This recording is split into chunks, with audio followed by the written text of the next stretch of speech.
Hello दोस्तों, astro stock prediction में आपका स्वागत है। नक्षत्र ज्योतिष, कृष्णमूर्ति ज्योतिष, अष्टक वर्ग, न्यूमरोलॉजी, इन सभी शास्त्रों का यूज करके आने वाले दिन का मैं प्रेडिक्शन बोलता हूँ। आने वाला दिन 21 मार्च 2025 शुक्रवार का दिन, हफ्ते का आखिरी दिन। इस दिन एज पर फाइनेंशियल एस्ट्रोलॉजी क्या हो सकता है, ये जानने की कोशिश करेंगे। ओम श्री गणेशाय नमः। चैनल के डिस्क्रिप्शन बॉक्स में बिलो द टाइटल डिस्क्लेमर रखा है, इसको कृपया पढ़िए। यानी एज पर डिस्क्लेमर, ये एजुकेशनल प्रोग्राम है। इसके तहत जो भी मैं बोल रहा हूँ ये मेरी पर्सनल राय है, मेरी खुद की राय है। आपके प्रॉफिट या लॉस, लाभ या हानि के लिए मैं और मेरा चैनल जिम्मेदार नहीं रहेंगे, रिस्पॉन्सिबल नहीं रहेंगे। ये प्लीज़ नोट कर करके। मेरा एस्ट्रो स्टॉक प्रेडिक्शन चैनल केवल और केवल सिर्फ और सिर्फ यूट्यूब पे ही अवेलेबल है, बाकी कहीं भी नहीं। ये भी नोट कर करके। और किसी भी इन्वेस्टमेंट या ट्रेडिंग के पहले शेयर मार्केट में आप किसी अच्छे फाइनेंशियल एडवाइज़र से कंसल्ट कर सकते हो, एडवाइस ले सकते हो, ताकि आपको लॉस न हो।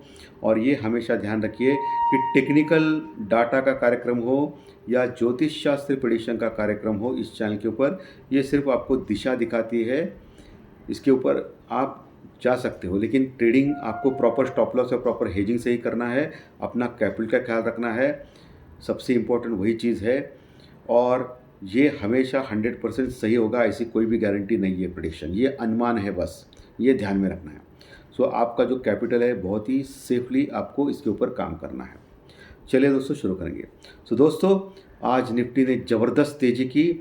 निफ्टी लगभग 280 पॉइंट 280 पॉइंट प्लस में क्लोज हो गया। कहाँ क्लोज हो गया? 23,190 के पास, 23,190।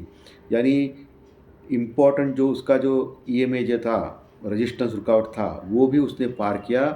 और 23,200 के बस थोड़ा सा नीचे लगभग 280 पॉइंट प्लस में क्लोज हो गया। बहुत शानदार तेज़ी।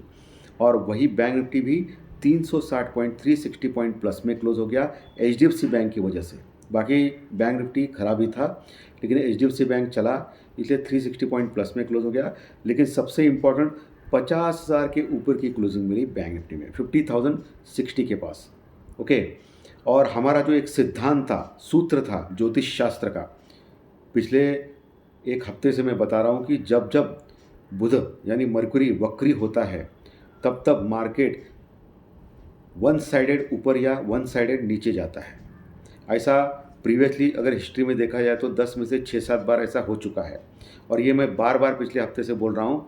और जैसे ही बुध वक्री हो गया, आपको मालूम है बुध कुछ 15-16 तारीख को वक्री हो गया था, और तब से आप निफ्टी यानी मार्केट को देखिए, लगातार मार्केट आस्ते आस्ते ऊपर ऊपर जा रहा है। अभी तो स्पीड से ऊपर जा रहा है, और लगातार आज चौथा दिन है जब मार्केट ने तेज़ी की है। और ये हमारा सिद्धांत जो था वक्री बुध का, जो 10 में से 6-7 बार देखा गया कि सही आता है, वो बिल्कुल सही निकला। वन साइडेड तेज़ी हो रही है दोस्तों मार्केट में। ओके। लेकिन मैं हमेशा यही बोलता हूँ, ये अगर दिख रहा है, इसके बाद भी मुझे जो दिखता है ज्योतिष शास्त्र प्रेडिक्शन में, वही मुझे बोलना पड़ता है, चाहे मैं गलत निकलूँ। क्योंकि मैं कभी डाउ फ्यूचर या मार्केट के टेक्निकल इंडिकेटर्स जो स्ट्रांग है, लगातार बढ़ रहा है मार्केट, इसके ऊपर जाके मैं तेज़ी नहीं बोल सकता हूँ। जो मुझे ज्योतिष में दिख रहा है वही मैं बोल सकता हूँ। ओके। ये मेरी मजबूरी कहे या गणेश जी का जो आशीर्वाद है मेरे ऊपर, मेरे चैनल के ऊपर, उसके ऊपर कहिए, मैं हमेशा यही करता हूँ। ओके। और आप प्रेडिक्शन की क्वालिटी देख सकते हो। मैं ये तो नहीं बोलता हूँ कि 100% मेरे प्रेडिक्शन सही आते हैं, लेकिन पिछले कई दिनों से लगातार या कई महीनों से, हफ्तों से आप देख सकते हो, लगभग 90% यानी 90%, यानी 10 में से 9 बार हमारे प्रेडिक्शन सही आ गए इस चैनल के ऊपर। ओके। लेकिन मैं हमेशा यही बोलता हूँ कि जुआबाजी सट्टेबाजी मत करो। सिर्फ कॉल लेना या सिर्फ पुट लेना ये गलत बात है, इससे आपका लॉस हो सकता है। Proper stop loss, proper hedging, कम से कम लॉट में काम करना, और आपके फाइनेंशियल एडवाइजर से कंसल्ट करना, ये आपका फ़र्ज़ है आपका कैपिटल बचाने के लिए, ये भी मैं कहता हूँ। सो दोस्तों, आज इंडिया विक्स 5% गिरा, अच्छी खासी गिरावट इंडिया विक्स में आ गई। और ये भी बात मैं कल से कर रहा हूँ कि आज इंडिया विक्स ज़्यादा गिरेगा। आप देख सकते हो आज सुबह का प्री मार्केट रिपोर्ट भी, क्योंकि सीधी सी बात है, मार्केट में इंडिया विक्स का गिरना लगभग तय था, और आज 5% गिरा दोस्तों, और 12.60 के पास आ चुका है इंडिया विक्स। क्रूड ऑयल वही है, $70-71 के आसपास। डॉलर इंडेक्स हल्का सा बढ़ा है दोस्तों। और आज आईटी के स्टॉक्स में ज़बरदस्त तेज़ी देखी गई, आप देख सकते हो। सभी सेक्टर्स में तेज़ी देखी गई आज। एफएमसीजी के स्टॉक्स में भी देखी गई, मेटल स्टॉक्स में भी देखी गई, आईटी के स्टॉक्स में, सभी सेक्टर्स में देखिए। फार्मा और थोड़ा सा बैंकिंग ये थोड़े से कमज़ोर थे, लेकिन उसने भी तेज़ी दिखी। बैंकिंग में सिर्फ एचडीएफसी बैंक की वजह से बैंक निफ्टी अच्छा खासा बढ़ा दोस्तों। ओके, लेकिन अभी आईटीसी जो है 404 के आसपास ट्रेड कर रहा है। वो पिछले कई दिनों से आप देख सकते हो 400 से लेके 410-12 इस सिर्फ 10 या 12 रुपए के रेंज में घूम रहा है पिछले 2 हफ्तों से। मैं देख रहा हूँ उसको 15-20 दिन से, 10 दिन से, 10-15 दिन से 400 से लेकर 412 के आसपास घूम रहा है। और आज भी ये ऊपर नहीं जा पाया क्योंकि ज़बरदस्त कॉल राइटिंग 405 और 410 स्ट्राइक प्राइस के ऊपर हो गई है आईटीसी में। सो ये बहुत ही इंपॉर्टेंट स्टॉप लग रहा है आने वाले दिनों में दोस्तों। ये एक्सपायरी होने के बाद शायद इंपॉर्टेंट रहेगा, इसके ऊपर भी आप नज़र रख सकते हो। लेकिन जो भी ट्रेड करना है आपके फाइनेंशियल एडवाइजर से कंसल्ट करिए। कोई बाइंग या सेलिंग की कोई रिकमेंडेशन मैं नहीं देता हूँ, ये आपको तो पता है। अभी इंपॉर्टेंट लेवल कौन से है, क्योंकि अभी पुट कॉल रेशो भी निफ्टी का ज़बरदस्त बड़ा है। पुट कॉल रेशो भी 1.30 के ऊपर है। बैंक निफ्टी का पुट कॉल रेशो भी 1.20-30 के ऊपर है दोस्तों। लेकिन आज क्या किया गया, 1.45 के पास पुट कॉल रेशो पहुंचा था निफ्टी का। उसके बाद मार्केट को नीचे लेके आया गया और फिर नीचे से कवर किया गया। इसलिए मैं हमेशा बोलता हूँ जब भी बुल मार्केट रहता है तभी जो करेक्शन आता है वो इंट्राडे आता है। मैंने ये भी बात कल की थी आपको कि इंट्राडे ही करेक्शन आएगा। जब बुल मार्केट में मार्केट बहुत बुरी तरह निगेटिव जाएगा ऐसा नहीं होता है। बुल मार्केट में जब ऊपर जाता है तभी नीचे आता है, नीचे एडजस्ट होता है और पुट कॉल रेशो जो है वो नीचे किया जाता है, उसके बाद वो बढ़ता है। आज वही हो गया दोस्तों मार्केट में और ज़बरदस्त तेज़ी हो गई आज। तो निफ्टी में अभी नीचे 23,000 का लेवल अभी इंपॉर्टेंट सपोर्ट बन चुका है। 23,050 का लेवल, ये जब तक होल्ड है तब तक मार्केट ऐसा ही ऊपर जाएगा, ये आप ध्यान में रखिए। जैसे ही 23,000 का लेवल टूट जाएगा तो 22,800 का लेवल बहुत ही स्ट्रांग है जहाँ अच्छी पुट राइटिंग है। तो 22,800 23,000 का लेवल अभी जो पहले रजिस्टर वर्कआउट हुआ करते थे अभी वो सपोर्ट बन चुके हैं। ओके, और ऊपर कौन सा लेवल इंपॉर्टेंट रजिस्टर वर्कआउट है, 23,250, 20,250, उसके ऊपर 23,000 डायरेक्टली 400 का लेवल जो इंपॉर्टेंट रजिस्टर वर्कआउट है। उसके ऊपर 23,500 550 साइकोलॉजिकल रजिस्टर वर्कआउट है जहाँ अच्छी पुट राइटिंग है। उसके बाद डायरेक्टली 23,800 का लेवल जो बहुत बहुत इंपॉर्टेंट है। ओके, 23,800 का लेवल अगर टूट जाता है तो निफ्टी फिर से बहुत बड़ी रैली के लिए तैयार हो जाएगा। अभी दूर है लेकिन कहा नहीं जा सकता, एक ही दिन में कभी कभी निफ्टी इतना बढ़ता है, तो ये ध्यान में रखना है आपको।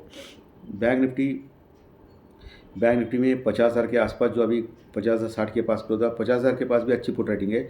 लेकिन सबसे अच्छी पुट राइटिंग 49,800 और 49,500 इसके ऊपर हो गई है आज बैंक निफ्टी में।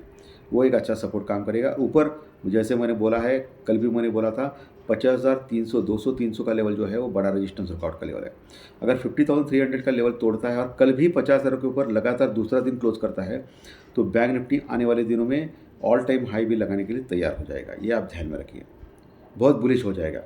अभी चार्ट के ऊपर, टेक्निकल चार्ट के ऊपर बैंक निफ्टी स्ट्रांग है, बुलिश है, और निफ्टी भी स्ट्रांग हो चुका है अभी 23,200 के पास। ओके, तो दोनों बुलिश नज़र आ रहे हैं दोस्तों। और आज FIDI की डाटा अभी आए नहीं है, शाम 6-7 बजे आएंगे। मुझे लगता है ये आज FI ने आज फिर से शॉर्ट कवरिंग रैली की है। मार्केट में शॉर्ट्स ट्रिगर हो चुके हैं।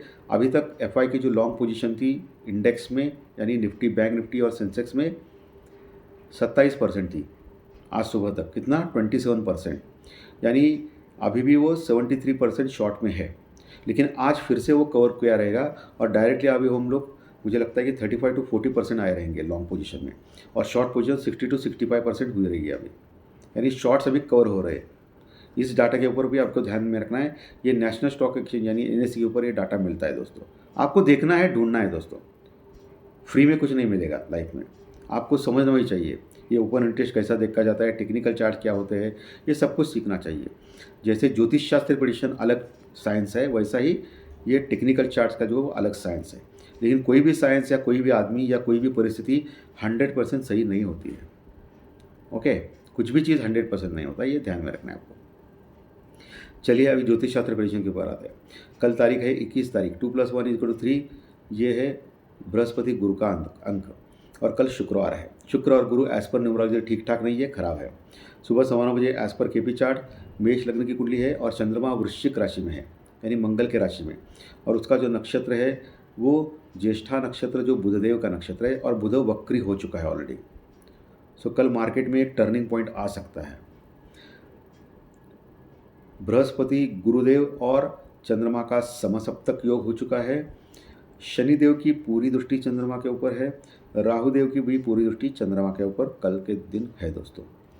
नक्षत्र सब लॉर्ड यानी उपनिषद में एज पर केपी चार्ट उसके योग नक्षत्र लॉर्ड और चंद्रमा के साथ देखने के बाद अष्टक वर्ग के पॉइंट कैलकुलेट करने के बाद मुझे लग रहा है कि कल का दिन यानी 21 मार्च का दिन मार्केट के लिए निगेटिव या मंदा रह सकता है। मार्केट ऊपर से प्रॉफिट बुकिंग दिखा सकता है, लेकिन मैंने वैसे बोला वैसे आप ध्यान में रखिए, एस्ट्रो टेक्निकल सोचिए। अभी टेक्निकल क्या है, ज़बरदस्त तेज़ी चल रही है। सो मार्केट तो बहुत बड़ी गिरावट नहीं देगा, नीचे से लगेज बाउंस बैक करके कवर हो जाएगा, ये तो बोलने वाली बात नहीं है। So important resistance, important support के पास से फिर से बाउंस बैक कर सकता है, लेकिन ऊपर से प्रॉफिट बुकिंग हो सकती है, उसका फ़ायदा आप उठा सकते हो। लेकिन ध्यान में रखना, ये मेरा अनुमान है, प्रिडिक्शन है, कोई 100% गारंटी नहीं है। चलिए चंद्र राशि के अनुसार आपका कल का दिन कैसा जा सकता है इसके बारे में डिस्कस करेंगे। मेष राशि को मिक्स, वृषभ को खराब, मिथुन को खराब, कर्क को अच्छा, सिंह को अच्छा, कन्या को खराब, तुला को खराब, वृश्चिक को अच्छा, धनु को अच्छा, जिनकी चंद्र राशि मकर राशि है उनको खराब, कुंभ राशि को खराब और मीन राशि को अच्छा जा सकता है। ये मैक्सिमम 80% तो सही मानना है, क्योंकि आपकी खुद की जन्म कुंडली इंपॉर्टेंट होती है। चलिए अभी एज पर न्यूमरोलॉजी यानी आपकी डेट ऑफ बर्थ यानी जन्म तारीख के अनुसार आपका कल का दिन कैसा जा सकता है इसके बारे में डिस्कस करेंगे। जिनकी डेट ऑफ बर्थ यानी जन्म तारीख 1 तारीख, 10 तारीख, 19 तारीख या 28 तारीख है उनको अच्छा जा सकता है। 2, 11, 20, 29 वालों को भी अच्छा जा सकता है। 3, 12, 21, 30 डेट वालों को भी अच्छा जा सकता है। जिनकी डेट ऑफ बर्थ यानी जन्म तारीख 4 तारीख, 13 तारीख, 21 तारीख या 4 तारीख, 13 तारीख, 22 तारीख या 31 तारीख है उनको खराब जा सकता है। जिनकी डेट ऑफ बर्थ 5, 14, 23 डेट है उनको भी खराब जा सकता है। 6, 15, 24 डेट वालों को भी खराब जा सकता है। 7, 16, 25 डेट वालों को मिक्स जा सकता है। 8, 17, 26 डेट वालों को भी मिक्स जा सकता है। और जिनकी डेट ऑफ बर्थ 9, 18, 27 ये डेट्स है उनको अच्छा जा सकता है। अच्छे रिजल्ट के लिए दोनों को एक साथ लेके आइए, दोनों अच्छे तो अच्छा, दोनों खराब तो खराब, एक अच्छा है खराब तो मिक्स जा सकता है, जाने वाला है, इसकी कोई भी गारंटी चैनल के ऊपर नहीं मिलती है।